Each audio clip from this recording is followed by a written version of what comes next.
अनाबिया ने एक परिवार को इफ्तार करते हुए देखा जहां खाने की एक विस्तृत थाली थी और हंसी खुशी का माहौल चारों ओर फैला हुआ था। दूर से अनाबिया अपने कोने में बैठकर नए ईद के कपड़े पहनकर खेलते बच्चों को देख रही है, जिनके रंग उसके साधारण कपड़ों से अलग नजर आ रहे थे। अनाबिया एक गरीब बच्ची थी जो अपनी नानी के साथ रहती थी। रमजान अल मुबारक की आमद आ चुकी थी और गलियां, बाजार इत्यादि सज चुके थे, जहां लोगों की गहमा गहमी थी। वह भी बाजार से होती हुई एक पौराणिक सी गली में आ गई। वह चलते चलते थक गई तो जमीन पर ही एक कोने में बैठ गई। वह सोचने लगी कि अल्लाह ने और लोगों को कितना कुछ और कितनी नामतों से नवाजा है, जबकि वह उसके घर वाले तो हमेशा से गरीब हैं।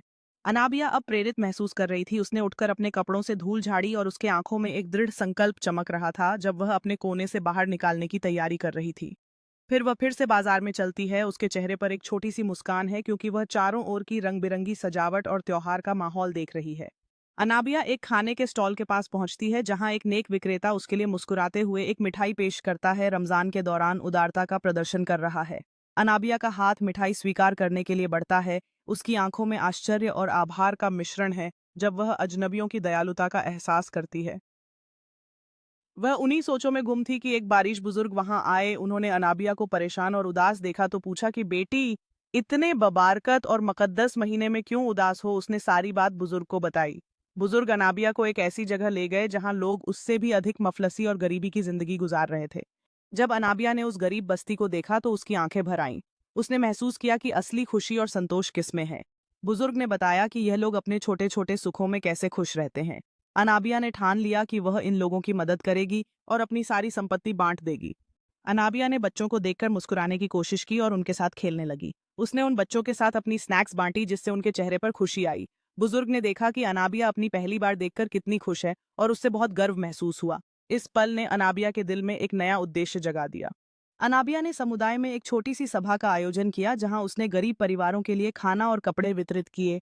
परिवार एकत्रित हुए, माता पिता अपने बच्चों को गले लगाए अनाबिया की मदद के लिए उन्हें धन्यवाद देते हुए। इस पल ने अनाबिया के दिल में यह विश्वास जगा दिया कि वह दूसरों के लिए फर्क ला सकती है।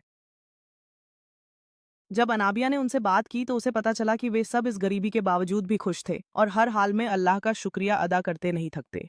वह बहुत हैरान हुई। उसने सोचा कि उसे तो अल्लाह ने बहुत कुछ दिया है, लेकिन उसने कभी अल्लाह का शुक्रिया नहीं अदा किया। वह बहुत शर्मिंदा हुई। अनाबिया एक शांत बाग में अकेली खड़ी है, उसके सिर को झुकाए हुए गहरी सोच में डूबी हुई है। उसे चारों ओर खिलते फूलों ने घेर लिया है, जो आभार और आत्मचिंतन का प्रतीक हैं। एक सूर्यास्त का पैनोरमिक दृश्य जो आकाश के क्षितिज को रोशन कर रहा है, गर्म सुनहरे प्रकाश को परिदृश्य पर फैलाते हुए आशा और नए आरंभ का प्रतिनिधित्व करती है। जब अनाबिया अपने विचारों में सुकून ढूंढती है, अनाबिया जमीन पर घुटने टेककर प्रार्थना कर रही है। उसके हाथ एक साथ बंद हैं। उसके चेहरे पर गंभीरता और सच्चाई की एक कोमल अभिव्यक्ति है, जबकि वह क्षमा और मार्गदर्शन की तलाश करती है। एक पुरानी लकड़ी की मेज का क्लोजअप जो एक साधारण भोजन से सजाई गई है, आहार के आशीर्वाद का प्रतीक है। जब अनाबिया पहले से मौजूद खुश समूह के साथ इसे साझा करने के लिए बैठती है।